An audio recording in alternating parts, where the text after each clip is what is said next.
RMC Running. Benoît Boutron. Salut à tous, bienvenue dans RMC Running, le podcast d'RMC destiné à tous les passionnés de la course à pied avec Johan Durand. Ça y est, notre période préférée démarre et je suis ravi de le retrouver. Salut Yodu. Salut à tous, salut Benoît. Ah ouais, la prépa du marathon de Paris démarre. Et ouais. C'est vrai que c'est excitant. Quel bonheur, on va se régaler pendant 12 semaines. Quand tu démarres la prépa et que tu te lances sur un objectif du mois d'avril, j'ai l'impression que déjà l'hiver est... Tu pars sur quelque chose de nouveau, tu vois, sur le printemps. Exactement, t'as raison, c'est une façon de te projeter et d'oublier qu'il fait froid, qu'il fait pas beau, exactement, qu'il fait nuit, tout ça quoi. Et voilà. Non mais t'as raison. C'est ça, leur fait pas peur encore. Ouais, un grand merci pour le soutien sur les réseaux sociaux, sur les plateformes de téléchargement. Vraiment, RMC Running continue de grandir, donc on vous remercie tous.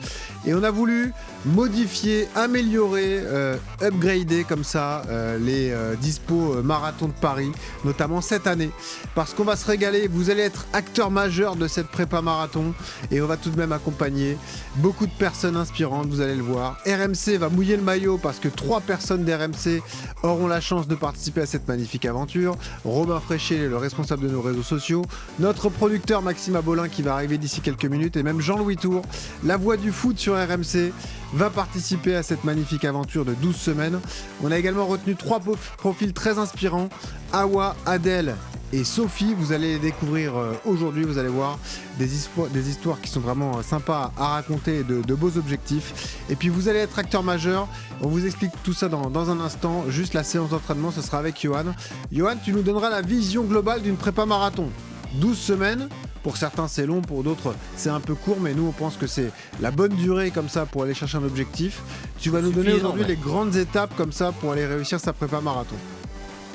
Avec plaisir, mais effectivement, il n'y a pas de secret. 12 semaines, c'est bien, surtout si c'est une première prépa marathon. Dans le cas de, par exemple, Jean-Louis qui a fait le marathon de Nice-Cannes, on en parlera certainement, mais en novembre, et qui revient de blessure, lui, on partira peut-être sur une prépa spécifique de 10 semaines, et avant, ça sera simplement de la remise en forme, quoi. Excellent, coach. Tout est prêt. Allez, on y va. C'est parti pour la prépa marathon de Paris. Avec des champions qui sont déjà autour de nous. Et la première, c'est Sophie qui est à distance et qui vit dans le Loiret. Salut Sophie. Bonjour à tous. Eh ben, sois la bienvenue. Salut. Ravi de te retrouver et de t'embarquer dans cette aventure RMC Running autour du marathon de Paris. Histoire passionnante qu'on va raconter dans un instant. Juste en quelques mots, ton état d'esprit, comment ça va ? Est-ce que tu te sens excité, tendu, ravi d'être là ? Comment ça va alors ? Alors, un petit peu, beaucoup ému d'être avec vous aujourd'hui. Ça, c'est l'effet de Benoît, ça. Ouais, certainement. Et puis, je m'attendais pas à me retrouver là. Donc, on va voir ce que ça va donner par la suite. T'inquiète pas, ça va bien se passer. J'ai hâte de vous raconter justement cette magnifique histoire. Robin Fréchet avec moi. Salut Robin, alors ? Magnifique. Je me demande encore qu'est-ce que je fais là. Tu es là. Robin, c'est donc celui qui nous permet de grandir sur les réseaux sociaux, le responsable de notre compte Instagram qui, vous l'avez vu, s'est amélioré au fur et à mesure du temps. Voilà, vous êtes de plus en plus nombreux à nous suivre. Robin a été de l'aventure marathon de Paris l'année dernière. Tu nous as suivis sur cette journée si particulière. Tu étais à Valence avec tous nos champions. Et tu trépignais d'impatience. D'ailleurs, ça fait 1 an que tu trépignes d'impatience. Tu me dis, allez, moi aussi, je veux y aller sur le marathon de Paris. Donc, on s'est dit, allez, on va t'embarquer dans l'aventure. Ouais, c'est vrai que depuis que j'ai vu la ligne d'arrivée l'année dernière à Paris, je me suis dit, c'est pour moi cette aventure. Je me suis dit, un jour, j'y serai aussi de l'autre côté. Ma passion première, c'est de filmer. Et cette fois, ça sera de courir. Je vais découvrir un peu tout ce qui se cache derrière un marathon. Parce que oui, il y a la préparation, mais je pense qu'il y a aussi derrière beaucoup d'émotions qui se cachent. Bien sûr. Je pense que quand tu cours un premier marathon, ça dégage tellement d'émotions derrière que quand tu franchis cette ligne, tu dis toute cette préparation, elle a servi quand même. Ouais, tu y étais, toi, sur la ligne d'arrivée l'année dernière. Tu as vu l'émotion de tous ceux qu'on a encadrés. J'ai une pensée particulière pour eux. Johan, on s'est régalé avec eux l'année dernière. Mariette, Hélène, Lucie, Mathieu. Voilà, c'était vraiment une super équipe. On s'est régalé de les suivre. Donc voilà, écoutez, on pense à eux et on espère que cette saison, ça se passera aussi bien. La réflexion de Robin, elle est drôle parce qu'il dit je sais pas ce que je fais là. Il faut savoir qu'au marathon de Paris, il y a un coureur sur 2 qui est néo-marathonien. Et bien sûr. Donc il y en a beaucoup qui sont dans le même état d'esprit et qui se disent ouais, bah maintenant j'ai le dossard, il faut y aller. Parce que là, effectivement, on est à 12 semaines, il faut y aller. Et ça, c'est une pensée qui va te hanter même le dimanche matin 12 avril à 8h sur la ligne de départ. Tu vas te dire qu'est-ce que je fais là. Est-ce que je le fais ou je le fais pas? Exactement, l'obsession va démarrer. Le dimanche à 11h. Le dimanche vers 11h ou 11h30, quand tu vas passer à la ligne d'arrivée, tu te diras ah ouais, c'était pour ça, tu vois. Et voilà, il faut y être préparé. Ce sera la 49e édition, ce sera le 12 avril, le marathon de Paris cette année. Et je vous le disais, vous allez être acteur majeur parce que même si vous n'avez pas eu la chance comme ça d'être retenu dans l'équipe RMC Running, si jamais vous avez votre dossard pour ce fabuleux marathon de Paris, ben vous êtes les bienvenus. Nous, on enregistre tous les lundis après-midi dans nos studios parisiens du 15e arrondissement. On vous englobe, on vous emmène comme ça au cœur de la préparation des RMC Running. Vous venez partager ce moment avec nous, 1 heure d'échange comme ça le lundi après-midi. Vous posez vos questions au maître Yodu, un peu ce qu'on fait d'ailleurs avec les nouveaux épisodes du cabinet tous les jeudis. Et en plus de ça, Johan, on est en train de réfléchir à ça, mais on va certainement mettre en place des runs communautaires un peu particuliers, pas des runs communautaires lambda, mais des sorties longues encadrées. C'est le but et c'est l'objectif d'RMC Running cette année. C'est, Johan, de réunir tous les fans de course à pied, tous les fans de marathon qui vont s'élancer sur le marathon de Paris, participer aux séances les plus importantes de la semaine, tous ensemble, et passer un joyeux moment convivial. Hein. Ouais, c'est ça. Le but, c'est un peu d'allier le côté entraînement avec le côté communautaire et se booster un petit peu. C'est vrai que s'entraîner tout seul dans son coin, faire sa sortie qui est souvent la plus longue, la plus difficile, solo, c'est compliqué, surtout l'hiver en région parisienne. Donc si les gens ont l'opportunité de se joindre à nous, on fera des groupes de niveau. Ils auront des pacers de luxe et puis on fera en sorte que la sortie se passe le mieux possible tout en créant déjà un esprit de cohésion et d'équipe. Et c'est vrai qu'à plusieurs, c'est toujours plus facile. Donc ça va être une nouveauté.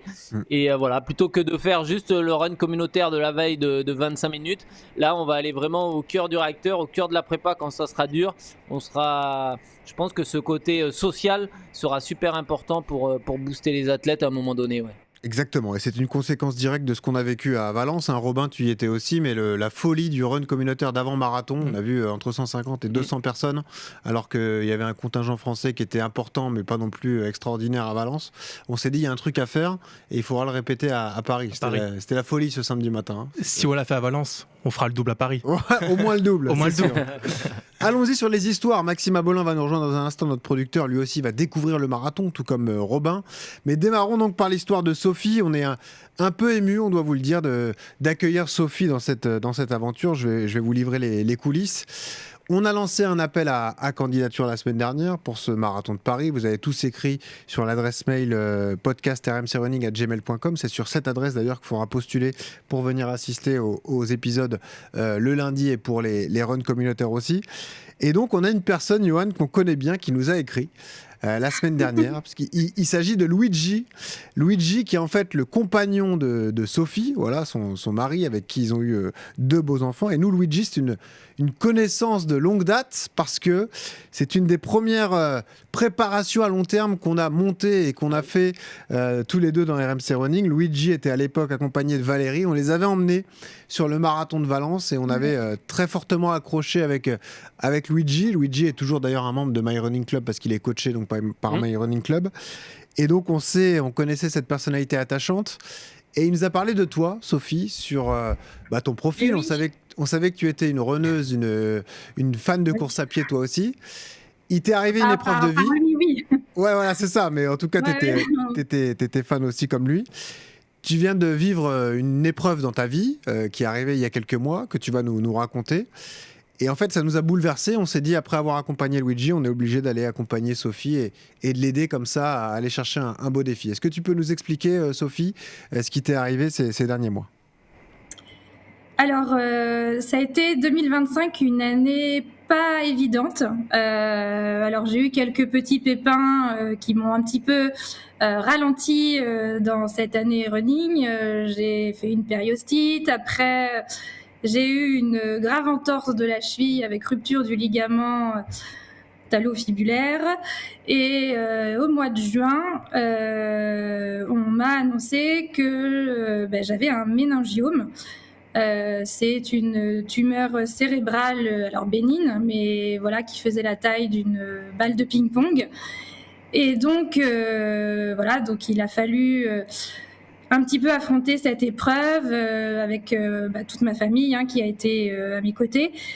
Mais voilà, je me suis fait opérer du coup au mois d'octobre à la Pitié-Salpêtrière par un grand professeur, parce que du coup la tumeur était pas très très bien placée et assez complexe à enlever.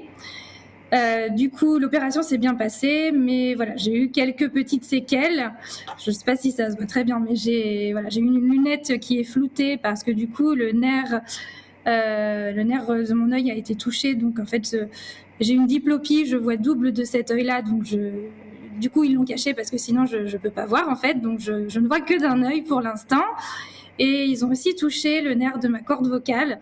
Donc je fais de l'orthophoniste toutes les semaines, ça commence à bien revenir. Mais voilà, j'ai pas encore ma voix que j'avais auparavant, disons qu'elle fatigue un petit peu plus vite. Donc voilà, j'ai été opérée, c'était le 20 octobre. C'était une grosse épreuve, j'ai été bien entourée et j'ai remis les baskets début janvier. Alors voilà, on est dans une petite phase de reprise parce que voilà, 2 mois et demi... 3 mois quasiment sans rien faire, c'est pas facile. Mais ça fait du bien et c'est important. J'en ai besoin en fait. Voilà, bien sûr, parce que si je peux complémenter cette histoire, tu es instite aujourd'hui. Oui. Forcément, cette opération t'a mis à l'arrêt, donc tu reprendras tranquillement ton activité en septembre. Et ce marathon de Paris, c'est une sorte de remise en route pour toi, de reprendre le fil de ta vie, parce que tu es instite, c'est ta vocation, et en plus tu es passionné de running, donc tu as envie de relancer 2026 et de mettre derrière toutes ces péripéties de 2025. Quoi. Ouais. Exactement, c'est tout à fait ça. Et puis voilà, que ce soit pour la récupération physique, la récupération mentale, c'est hyper important, en tout cas pour moi et je pense pour beaucoup de gens, de prendre ses baskets, d'aller courir, de s'évader et tout simplement en fait de se sentir vivante, quoi. De profiter et de croquer la vie à pleines dents. Ça fait un bien fou de sortir courir. Et donc j'espère maintenant que la lancée c'est parti et que 2026 sera plein de succès. Est-ce que tu peux nous dresser rapidement ton CV de coureuse du coup, parce que nous on savait que tu avais un bon niveau, Luigi nous en a souvent parlé, c'est quoi 43 minutes au 10 km, c'est ça tes records perso? Est-ce que t'as déjà fait un marathon d'ailleurs, Sophie? Alors non, j'aurais dû faire celui de Nice-Cannes qui était début novembre, mais comme j'ai été opérée au mois d'octobre, c'était pas possible pour le coup. Ouais. Donc non, jamais de marathon. Par le biais de Luigi, du coup, je sais un petit peu ce qu'il en retourne, notamment dans les préparations. Puisque du coup, on va s'accompagner mutuellement, voilà. Mais 43 minutes sur 10, j'ai fait 2 semis en 1,45. Mais ça, c'était avant l'opération. J'ai toujours couru un petit peu plus là de ces 2 dernières années, puisque je suis licenciée dans un club à Châteauroux. Et donc voilà. Et voilà, donc un beau profil. Vas-y, Yodu. Est-ce que comme Luigi, tu cours à 6h du matin? Non. Parce qu'il faut bien qu'il y ait quelqu'un qui garde les enfants quand même. Ah oui, bien sûr. Non, c'est fou. Voilà. Luigi, c'est court à la frontale. Donc ouais, c'est sûr que c'est ça. C'est particulier. C'est toujours bizarre, nous, de monter ces OP Marathon de Paris, parce que ce n'est pas un tirage au sort, on choisissait les histoires. Alors forcément, on a un lien d'amitié très fort avec Luigi, mais on l'a vraiment choisi, Johan, parce que c'est une épreuve de vie qui peut parler à tout le monde. On a souvent vu comme ça des personnes se relancer à travers un dossard, à travers un défi marathon, vouloir mettre derrière soi une épreuve de vie et se relancer grâce à la course à pied. Enfin, c'est des histoires qu'on a déjà beaucoup entendues. Et ça va être passionnant, je pense, de raconter cette reconstruction semaine après semaine de Sophie et se remettre en confiance pour la suite, quoi. C'est ça, ouais. C'est ce que je disais dans un podcast qui va sortir ou qui sortira très bientôt avec Nicolas Lacambre, qui le sport est une arme puissante de reconstruction, c'est-à-dire que c'est une personne, pour ceux qui écouteront le podcast, voilà, qui a subi un accident de la vie et qui a perdu son bras et sa jambe et qui fait des marathons. Et effectivement, le sport a cette capacité à t'amener quelque part, à t'amener quelque chose au plus profond de toi, une espèce de résilience qui fait que du coup après c'est une victoire sur soi, sur la maladie, sur tout ce que tu veux, mais passer cette ligne d'arrivée et se mettre un plan, un dossard, c'est vraiment une reconstruction, une routine dans son quotidien là pendant les 3-4 mois de prépa qui fait que t'en sors plus fort, hein, quoi qu'il arrive, tu sors de ces épreuves beaucoup plus fort et c'est vrai que le sport c'est quand même le sport c'est la vie quoi, et c'est toutes ces histoires qui sont magnifiques et derrière chaque coureur il y a quand même une histoire. Exactement. Et celle-ci sera encore plus belle, ouais. Je suis ravi que tu sois là, Sophie. Bienvenue dans l'aventure RMC Running. Qu'est-ce qu'on se fixe comme objectif alors ? Qu'est-ce qu'on dit ? Franchir la ligne d'arrivée, il y a un chrono en tête, il sera évolutif en fonction de la prépa. Comment on voit ça alors ? Alors là, tout de suite, oui, je dirais que si déjà j'arrive à franchir la ligne, ça sera formidable. Je pense qu'on verra aussi au fil de l'eau un petit peu comment ça se passe. Je m'étais dit, avec Luigi, on avait un petit peu discuté en se disant que si ça pouvait le faire en 4h30, 4h15, ça serait déjà. Pour l'instant, en fait, je me rends pas trop compte de ce qui va être faisable. Je suis dans une reprise progressive parce que. J'ai pris quelques petites infos sur le protocole de la clinique du coureur, une reprise après une blessure. Et du coup, j'en suis encore à la période où je refais marche-course. Donc voilà, j'en suis qu'à ma deuxième. Je commence la 3e semaine là cette semaine. Donc. Et tu auras le temps, t'inquiète pas. Hein. Moi, j'ai le souvenir des autres prépas avec les autres personnes qu'on a encadrées qui nous disaient au début, ça va, la fatigue, je suis pas fatigué. Au bout de 10 semaines, ils s'étaient rincés. Ils nous disaient quand est-ce que ça démarre l'affûtage, ça y est, on y était. Quoi. Donc, il y aura une montée en charge progressive et nous, on va être là pour t'encadrer. C'est la force de ce projet, c'est d'être accompagné par My Running Club et les entraîneurs drivés par Johan Durand, c'est qu'ils vont s'adapter à chacun de vos profils. Donc, toutes tes problématiques seront prises en compte par ton entraîneur qui te dira cette semaine on fait ça, on va augmenter ça, on va abaisser ça, on va faire comme ça. Donc là tu auras un vrai suivi personnalisé sur 12 semaines et qui va t'aider à arriver au top pour le 12 avril et ce magnifique marathon de Paris. Sophie, merci d'être là, c'est donc un bonheur de t'accueillir. Bonheur également d'avoir Robin, parce que Robin est quelqu'un de très enjoué, très content comme ça, très motivé systématiquement par les différentes OP. Jour 1. Voilà, exactement. Yodi, tu le connais aussi bien que moi.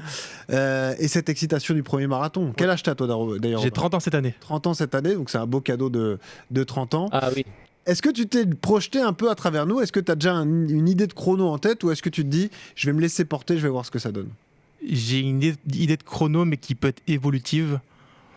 Le sub 4 pour moi, c'est quand même le plus grand objectif. Descendre sous les 4 heures. Ouais, descendre sous les 4 heures pour mon premier marathon. Parce que j'ai fait un premier 20 km l'année dernière en 1h42.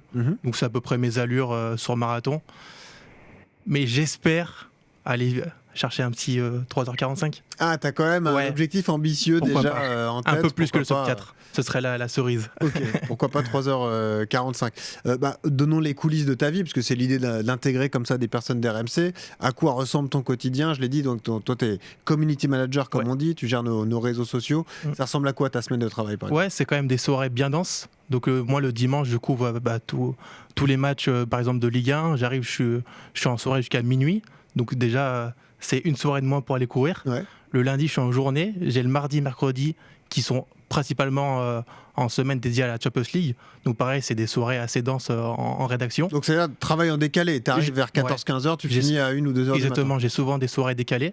Donc c'est le métier qu'il veut, hein. C'est un métier passion aussi. Donc je suis très content. Mais je me rends compte que faire ça plus les entraînements, c'est quand même des semaines assez compliquées à gérer pour caler ces entraînements, parce que tu termines à 1h du matin, tu vas pas te lever à 9h pour faire un running de 20 km. Donc c'est tout un truc à recalculer, mais qui est en train d'être imposé dans ma vie quotidienne. Donc je suis content d'avoir cette stabilité sportive retrouvée, parce qu'il faut le savoir, j'étais cycliste avant, et j'ai perdu les bases depuis que je suis à Paris. Moi, ça fait 5 ans maintenant que je suis à Paris, que je suis journaliste chez RMC. Donc j'ai perdu un peu cette adrénaline sportive parce que j'ai plus le temps clairement. Donc c'est aussi ça le défi pour moi d'être marathonien, c'est de me dire j'ai encore les capacités de mes anciennes années de cycliste un peu de reste quoi. Ouais, bien sûr. Très bon exemple, 30 ans, horaire décalé, Johan, premier marathon mais passé de cycliste, ça va être un bonheur à entraîner, Robin. Ouais, c'est ça. Là, pour le coup, le coach va avoir vraiment du travail parce que il y a des bases, il y a des bases solides en tant qu'ancien sportif, voilà, qui seront juste à creuser pour les retrouver. Mais l'adaptation du plan d'entraînement et des sorties longues vis-à-vis de ces journées et de ces soirées, ça ressemblera un peu à ce qu'on faisait avec Mathieu, même si c'est pas un travail de nuit à 100%, il faudra jongler par rapport à ça. Donc c'est là où l'entraînement sera un peu plus complexe. Mais moi par contre je suis assez confiant sur ses objectifs. Voilà, il veut partir, on verra vraiment dans la prépa sur quel chrono il partira, mais je pense qu'il peut faire il peut faire largement en moins de 4 heures parce que déjà 1h40 au 20K sans trop de travail, ça te pose quand même des bases. J'avais de la marge. C'est correct. Je veux pas m'enflammer, mais j'avais encore un petit peu de marge. Et en plus, il avait pas forcé. Voilà. Pas forcé. Mais pour l'avoir vu travailler, effectivement, c'est quelqu'un qui se donne et qui peut. Ça pour le coup. La clé, ça va être de le canaliser. Tu sais comment il est. Hein, c'est ça le problème, c'est qu'il va falloir canaliser Robin. Et puis c'est les sorties longues qui seront une vraie découverte pour toi. Donc ça, tu vas voir. Après, tu viens du cyclisme, donc tu as l'habitude de faire des heures d'effort. Bien sûr. Mais les sorties longues en course à pied, au début, c'est un peu particulier. C'est pas le même effort du tout que le vélo et la course à pied. C'est un effort sans cesse. Enfin, je veux dire, t'es tout le temps dans l'effort, alors que le vélo, t'avais des compensations entre les descentes, les relances. La course à pied, c'est un effort sans cesse, quoi. Donc, et la gestion musculaire aussi, la problématique musculaire de découvrir. J'ai eu la chance de jamais. Après, tu connais l'alimentation. Ouais. La gestion des gels, des ravitaux. Tu sais consommer en plein effort. Bien sûr. Un peu plus tendance à le faire, ouais. Tu me fais peur, j'ai l'impression que tu sais pas. Les gels, pour moi, attention, les gels, c'est une découverte. Hein. Je l'annonce, j'ai jamais pris de gel t'inquiète pas. Sur le vélo. C'est pas un problème. Il y avait des barres, mais les gels, les gels café, là, je connais pas. T'inquiète pas. Normalement, tu vomis les 2-3 premières fois, puis après ça c'est va. bon, après ça sera dur au début. C'est bon, ça va. On plaisante, ça va évidemment. Ne soyez pas rebutés par la prise de gel. D'autres profils que vous allez découvrir. On va vous présenter Adèle, qui pouvait pas être avec nous aujourd'hui, mais donc qui est un bon coureur, un néo-marathonien aussi, même s'il vient de découvrir le marathon en décembre dernier à Valence. Vous allez voir un profil passionnant. Je le laisse se présenter. Écoutez. Bonjour à tous, je m'appelle Adèle. J'ai 51 ans, bientôt dans quelques semaines. Je suis ravi de faire partie de cette aventure qui va nous emmener jusqu'au Marathon de Paris. Alors actuellement, je suis vice-président pour une marque de Nîmes International. Pour la course à pied, ça fait 3 ans que j'ai repris la course à pied avec un blackout de plus de 20 ans. Par le passé, j'étais un coureur plutôt aguerri. J'ai fait quelques compétitions nationales, quelques championnats de France de cross et quelques compétitions universitaires en championnat de France de cross et sur piste. Mais bon, ça c'était le passé. Aujourd'hui, j'ai repris la course à pied simplement pour perdre du poids au départ et puis je me suis pris au jeu. Donc ma meilleure performance sur marathon, je l'ai réalisée lors de mon premier marathon en début décembre à Valence, où j'ai réalisé un chrono de 3 heures et 6 minutes. J'aimerais en objectif réaliser moins de 3 heures et 5 minutes. Je trouve que c'est un objectif qui est raisonnable mais assez ambitieux vu le parcours du marathon de Paris. Mais bon, on verra ce que ça va donner. Laissons cette marque de 3h05. Et il y a un chat qui crie. Je ne sais pas pourquoi. Il se fait attaquer, mais c'est pas grave. On va continuer. Et puis voilà, en tout cas, je vous remercie de m'avoir sélectionné. À bientôt. Et oui, Adèle, super profil, vous allez voir. 51 ans, on dirait qu'il en a 32. C'est complètement fou. Et surtout, Johan, là où c'est passionnant à raconter, c'est que c'est 20 ans d'arrêt de la course à pied. Très bon niveau. Je crois que c'était 31 minutes aux 10 km à l'époque pour Adèle. Donc crossman, niveau national et tout.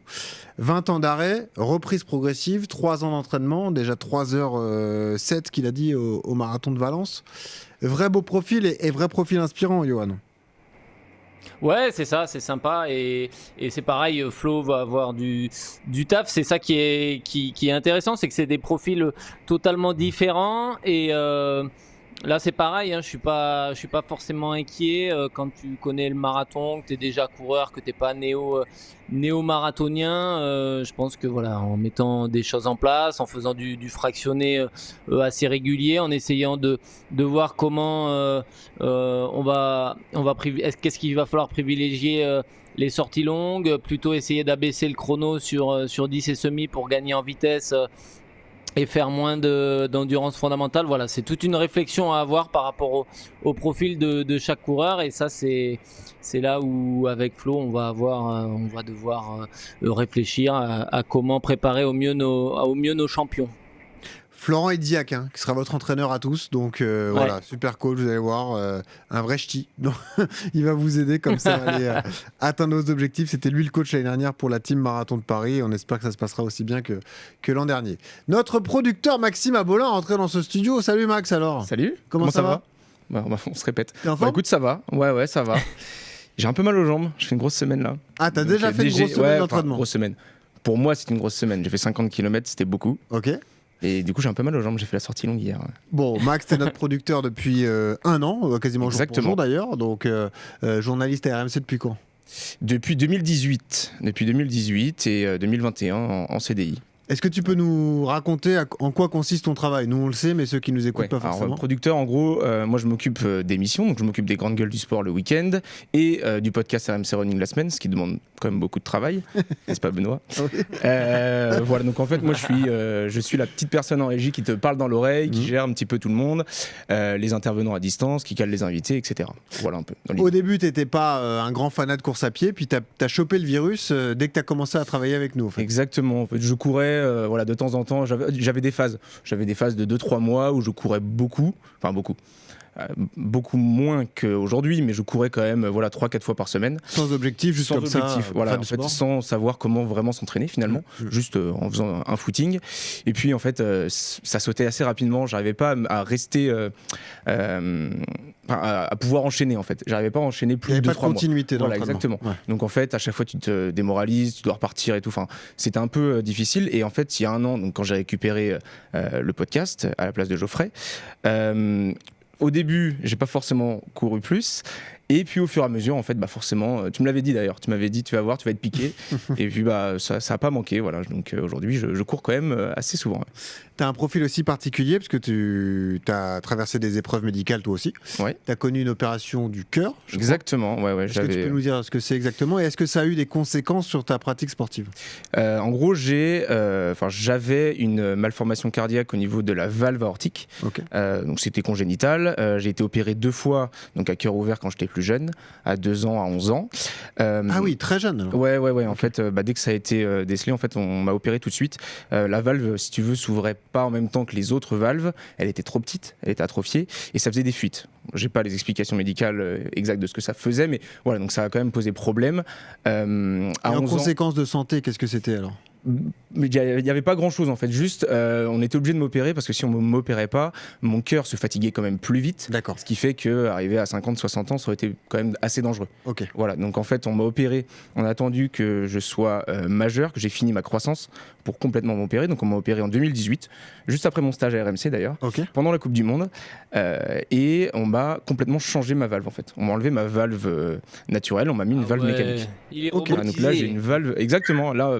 Moi je l'entends, mais on entend un tic-tac en fait. Ma valve fait du bruit tout le temps. Donc je sais toujours, et ça c'est vachement bien. Je l'ai appris, mais du coup oui, on l'entend. Et quand je fais de la course, je l'entends en fait tout le temps. C'est incroyable. Donc je sais à peu près à chaque fois. En fait, tu apprends aussi à connaître. Quand tu vas connaître tes cœur, zones, tu sauras au clic-clic. Exactement. Je sais à peu près. Tu es dans les bonnes zones. C'est un peu ça, exactement. C'est fou. C'est un peu dérangeant, notamment pour ma copine, parce que la nuit ça fait beaucoup de bruit. On s'en rend pas compte, mais ça fait vraiment du bruit, ouais. Ok. Voilà. Ah bah tu vois. Non, je vais prêter une oreille. Quand tu seras à côté de moi, je fais rien. On va t'écouter. Est-ce que médicalement, c'est conseillé pour toi de faire du sport d'endurance du coup? Oui. Donc, en fait, pour revenir à ta question initiale, moi, ça m'a pas trop dérangé pendant mon enfance. Ouais. Je pouvais faire quand même beaucoup de sport. Okay. Le seul truc, c'est que ma cardiologue ne voulait pas que je fasse de compétition parce que je ne savais pas trop me gérer dans l'effort. J'allais toujours trop loin. J'avais toujours besoin d'aller.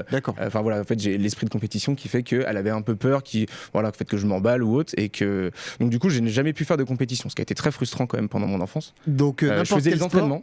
mais Ah, ouais. pas les compétitions. Donc là, Ah, tu vas à ouais. l'entraînement, j'ai fait pas mal de foot. T'avais pas Tu la vas à carotte. l'entraînement, mais voilà, j'avais pas le Ouais, match ça, c'est le samedi. coach qui te disait ça, ouais. On te fait pas jouer parce que t'as un point à faire, mais c'est nul, hein. Ouais. On n'en dira pas Faut plus. te dire. Vrai. Non mais imagine la frustration. Ah ouais, ouais, tu c'est horrible. galères à faire l'entraînement avec les autres et toi t'as pas la récompense du match ou du tournoi. C'était Ah ça. ouais.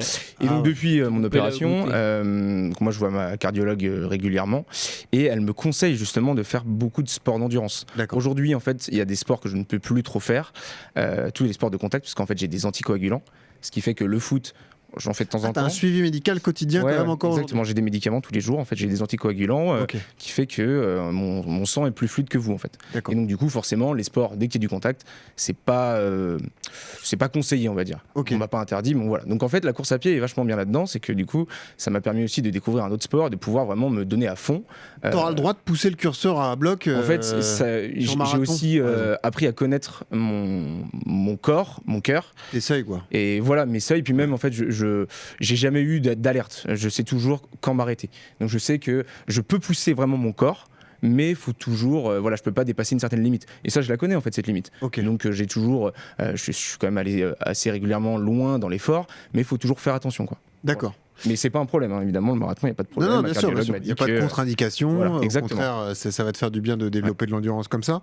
Tu as déjà fait quelques courses, tu as fait un peu de 10K. D'ailleurs, on t'avait Bah, j'ai commencé l'année dernière en fait, accompagné avec sur le vous. 10K du mois de juin dernier Le 10K et le 20K. et l'enchaînement du 20K. Donc, tu as Exactement. monté progressivement sur les distances. Quoi. Exactement, le 10K, je sais plus exactement mon chrono, je sais un peu plus de 47 minutes. Ouais. Sur en fait, finalement, je me rends compte que j'ai l'impression d'être plus en forme aujourd'hui, alors qu'on démarre la préparation du marathon, Ouais. parce que j'ai couru régulièrement ces derniers temps, que quand j'ai fait le 10K ou le 20K. Même quand j'ai fait le 20K, en fait, je me sentais moins en forme qu'aujourd'hui. Donc c'est quand même bien. Et le 20K, du coup, je l'ai fait en 1h35. Voilà, donc un très bon chrono pour un premier 20 km. Hein. Donc, Ouais. voilà, c'est Je quand suis même content. Ouais. très Et je solide. sens comme- que je peux Tu encore. progresses encore. Ouais. Je peux aller plus loin encore. Ouais. Est-ce que la clé, est-ce que la distance marathon te fait peur? Parce que là, c'est une autre aventure. Elle me fait peur, mais musculairement en fait, elle me fait peur. D'ailleurs, j'ai commencé, à force de vous écouter, j'ai commencé du renfo. Ah, toi, samedi. t'en bouffes du conseil. Semaine après semaine. Donc, Ah oui, là, c'est ça, gratos en plus. Ça, c'est ouais, il sûr. est gratos en plus, c'est ça qui est bien. Mais je savais, Mettre Johan, du gratos. voilà, je savais qu'il fallait que je commence le renfo, vous en parlez toutes les semaines. Ah oui, oui. Et bon, j'avoue que le renfo, ça me plaisait pas forcément. Ouais. Mais bon, voilà, on a commencé quoi. Bon. C'est musculairement qui me fait peur en fait. La distance me fait pas si c'est peur ça. que ça. Ouais. C'est vraiment c'est le côté musculaire. Ah, mais tu vois, toi qui n'as pas eu la chance de faire un peu de compète dans ton adolescence, c'était plutôt la gestion de l'événement. Le jour J, comment tu vas être et tout. Mais après, vu que t'as bien appréhendé le 10 et le 20K, ça devrait bien se passer quand même. Quoi. Oui, après j'ai pu faire de la compétition pendant un an. Je crois. Ma cardiologue m'avait autorisé un an de Ok. compétition. Après je me suis fait réopérer, donc c'est pour ça que j'avais pas pu. Mais ça va, j'ai pas trop de problèmes. J'aime bien l'adrénaline. Ouais. Enfin voilà, notre travail en fait, c'est aussi Oui, un peu d'adrénaline. oui, hein. ça, C'est sûr. différent évidemment, on n'est pas sur un effort physique, mais Oui. il y a quand même de l'adrénaline, ce qui fait que j'adore ça et je m'en nourris au contraire. Parce que c'est un peu flou peut-être pour vous qui nous écoutez, mais c'est vrai que c'est un métier qui est vecteur de stress, hein, parce que en gros le producteur c'est celui qui gère tous les soucis techniques pour que l'antenne soit bien et de qualité et que tout le monde soit bien au rendez-vous au moment précis. Voilà. Donc c'est un stress qui est décuplé par rapport aux différents postes que nous on peut occuper. C'est de l'autre côté du micro, mais c'est Ça dépend des événements, mais voilà, c'est voilà, une plus cérémonie stressant. d'ouverture des Jeux Olympiques, Voilà. c'est un peu stressant. par exemple. Exactement, c'est un bon exemple. Vous êtes trois néo-marathoniens. Il y a plus de 50% des marathoniens à Paris qui découvrent le marathon. Vous allez avoir ce fameux dossard doré qui va être magnifique. Est-ce que ça te fait peur la distance, Robin, toi? Non, un peu comme lui, moi c'est plus musculaire. C'est la musculation. Ouais, c'est la musculation, ouais. mais le côté 42, que ce soit 42 ou les 50, Ouais. C'est pour comme dirait l'instant. Makelele. Voilà. Ouais. On va pas finir la phrase, mais vous aurez la ref et vous irez la chercher sur internet. Non, c'est pas la distance du tout. Ok. Sophie, toi, la distance te fait peur ou pas? Toi, tu bouffes des prépas marathons à la maison depuis des années, donc tu vois les problématiques Ouais. que ça engendre. Est-ce que tu as une appréhension ou pas? Oui, un peu quand même, parce que entre voir son mari courir, être de l'autre côté et voir à la fin comment ça peut se terminer, oui, ça fait un petit peu peur quand même. Je sais pas je sais pas dans quel état je finirai et si je pourrais le finir, mais ouais, ça fait un petit peu peur. En sortie longue, Sophie, t'es montée à combien au maximum en kilométrage? Avant, pas énormément, je crois 50 le maximum. Ah oui, Ah donc, oui, Après, oula. je- en une sortie, non, en Par une semaine, semaine, ouais. tu veux dire? non, par semaine. Non, Ah oui, par ah oui, semaine. oui, Par par semaine. semaine. Elle est Je suis banalisée le rassuré. 50 km. c'est ça. J'avais un Non, problème. non, On a eu non, peur. sur la semaine. Non. Non, maximum 1h45 quand j'ai fait mon semi. Semi, quoi. l'année Ouais, dernière. distance maximale, Ouais. semi, quoi. Ok. Bah, vous aussi, les gars, Ouais, du coup, moi aussi, 20K, ouais. les 23. 20K de Paris. Hier, je fais 18 km.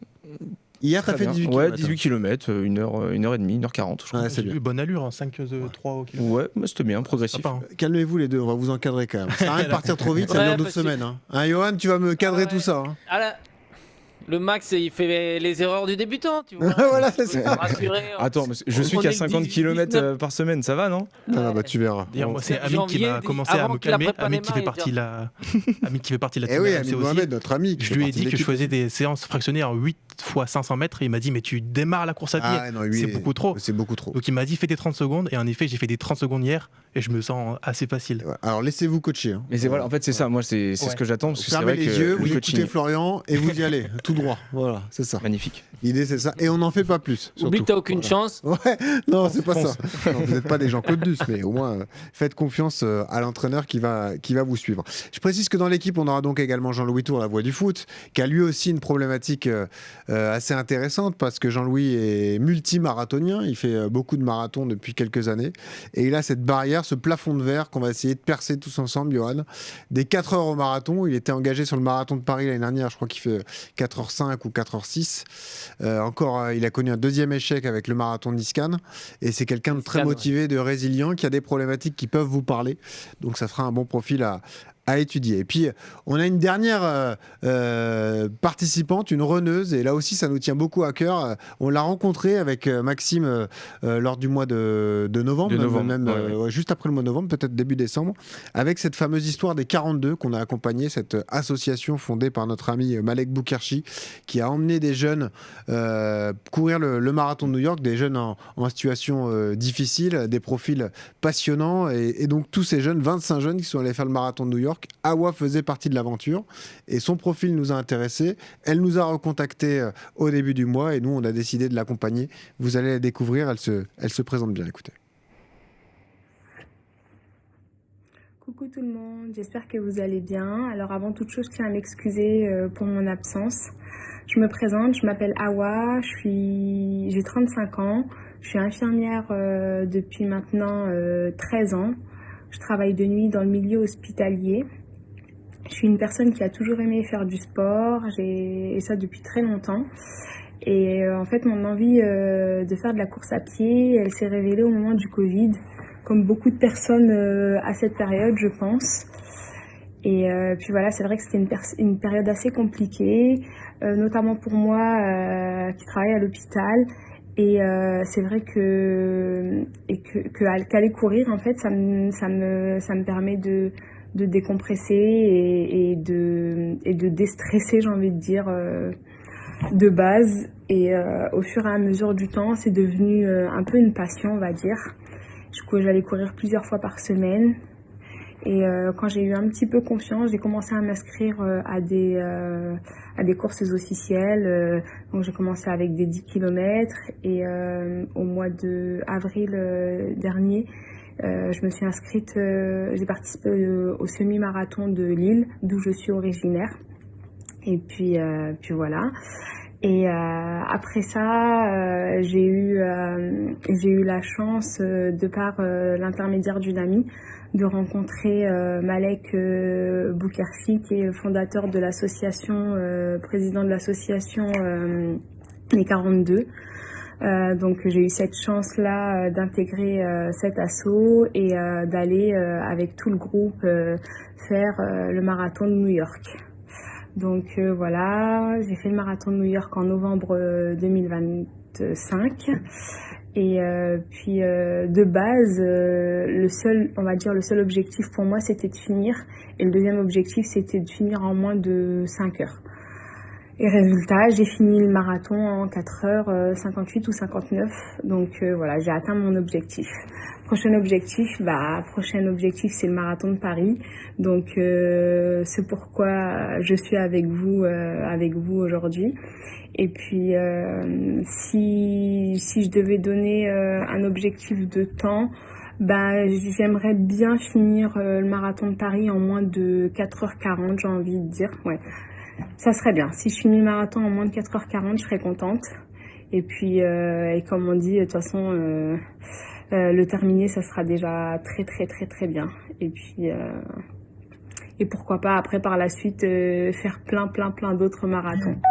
Voilà, j'ai hâte de tous vous rencontrer et puis de commencer cette aventure avec vous. Aventure qui a déjà commencé parce que je commence déjà à m'entraîner pour ça, à hauteur de 3 séances par semaine. Donc voilà. Allez, je vous dis à très très vite. Salut l'équipe. Et voilà, ouais, très bon profil, infirmière de nuit, bonne problématique. Et Johan, 4h58 à New York, moins de 4h40 à Paris, c'est tout droit là, c'est bon là, on va l'emmener tranquille. Ouais, il est plus facile le parcours, déjà rien qu'avec le parcours, le gain en temps, voilà, c'est déjà fait, et puis avec la prépa tout va bien se passer. Ouais. Encore une belle histoire, Johan. La même problématique que Mathieu l'année dernière, le travail de nuit, enchaîner comme ça le boulot la nuit et l'entraînement la journée. Ça va être très sympa de l'accompagner dans ce beau défi. Bah ouais, c'est ça, c'est la difficulté de ce genre de coaching, et c'est pour ça que pour ces athlètes-là, c'est super important d'avoir un coach qui les suit plutôt qu'un plan d'entraînement déjà préparé par quelqu'un. Là, on peut vraiment s'adapter à l'athlète, aux nuits qu'il va passer, aux différentes semaines, tout ce qui va se passer dans sa vie.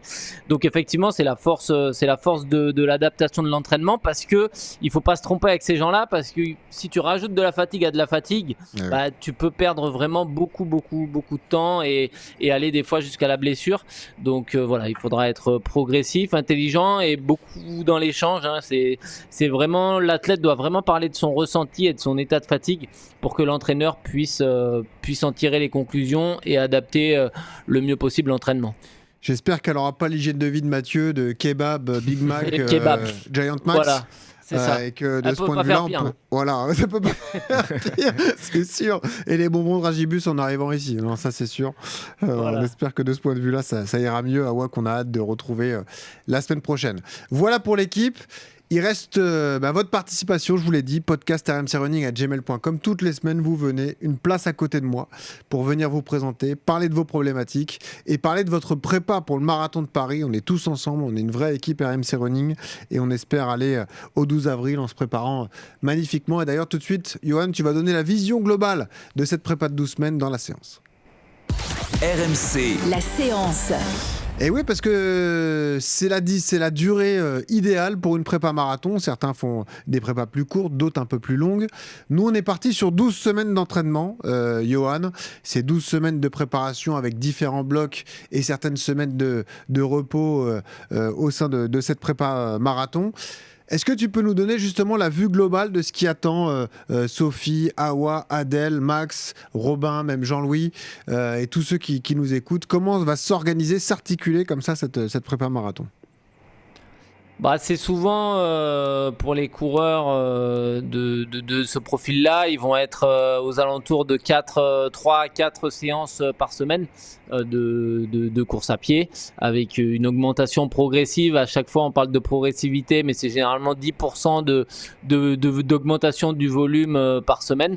Et généralement dans ces 4 à 5 séances par semaine, tu as toujours la fameuse sortie longue le dimanche, tu vas avoir des footings en endurance fondamentale et une séance de qualité dans milieu de semaine qui peut être soit de la VMA, soit du seuil, soit de l'allure marathon. Ça va dépendre de la période où tu te trouves. Je l'ai dit, 2 footings en endurance fondamentale et puis après peut-être un travail de côte en début de prépa, parce que voilà, les 12 semaines, ça va permettre d'avoir des constructions un peu différentes. Avec la semaine de 1 à 4, grosso modo, c'est ce qu'on peut appeler la période de construction et créer des bases solides. Donc la sortie longue, le premier dimanche, tu vas démarrer à 1h, 1h15, 1h30, peut-être 2h pour la 4e semaine, en montant comme ça progressivement. Avec des allures marathon, commencer à y toucher, mais sur des répétitions relativement courtes, des 3 fois 10 minutes, des temps de soutien relativement assez faciles, de 10 minutes, un quart d'heure maximum.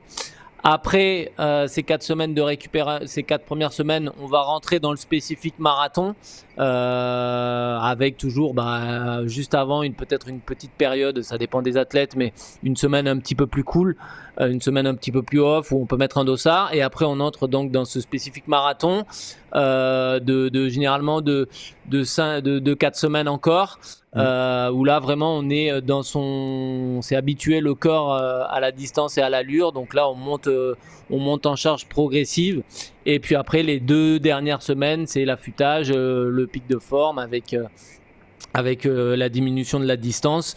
Donc voilà, c'est assez simple et ça démarre comme ça de façon progressive les premières semaines, montée en charge.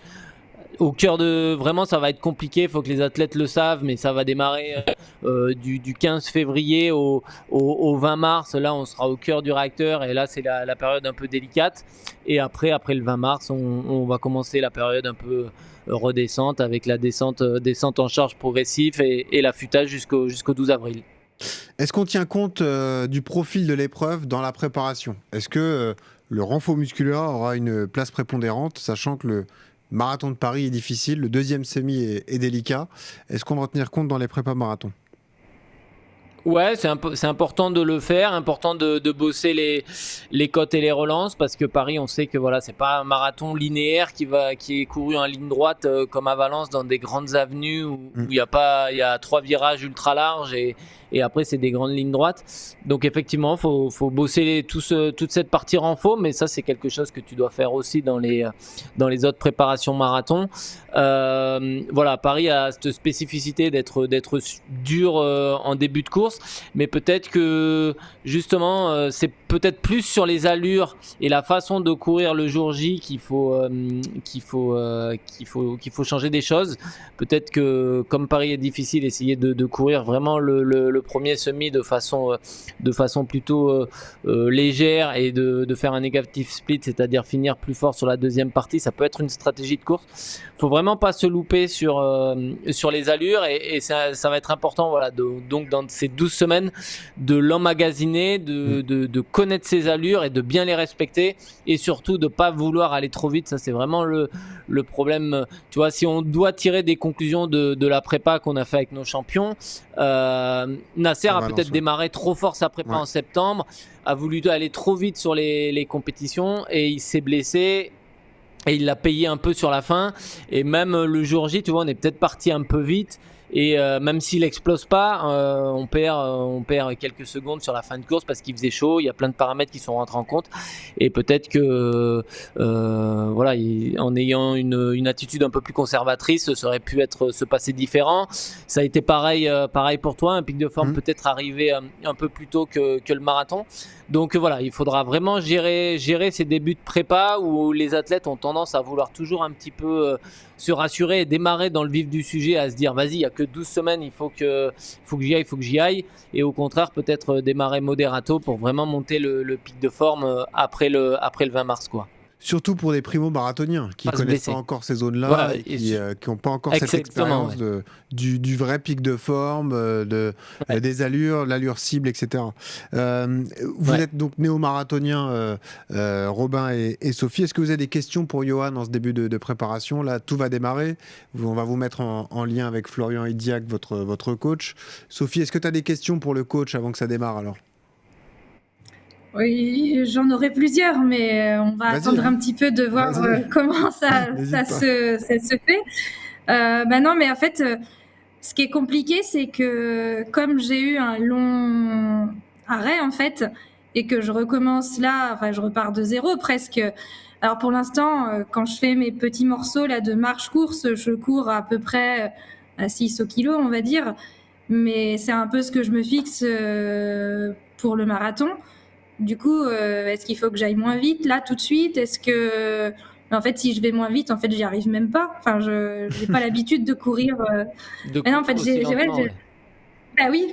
Et du coup, voilà. Pour l'instant, en fait, je cours pas plus. Enfin, je fais des sorties de 30 minutes, mais comme c'est de la marche-course, je cours pas 30 minutes. Mais en fait, c'est un peu compliqué. Je sais pas trop. Enfin, c'est un peu compliqué de se projeter en fait. Ouais, mais dans ton cas, justement, faut peut-être pas se projeter sur l'allure et sur un chrono ou quoi que ce soit. Il faut y aller étape par étape et se dire que c'est des bases que tu dois construire là pendant un minima 3-4 semaines pour être capable de courir 42 km le jour J et de pas regarder le chrono ou les allures. Là, faut vraiment être très modéré dans ses ambitions et de se dire voilà, c'est vraiment de la reprise. Je sors de quelque chose qui a été difficile pour mon corps, pour mon organisme. Et du coup, la course à pied doit me servir pour me reconstruire et pas pour m'emmener pas plus bas, mais pour me faire plonger mentalement, à regarder les allures ou à être vraiment pas bien quand je rentre de mes runs parce que je suis KO et que je suis fatigué.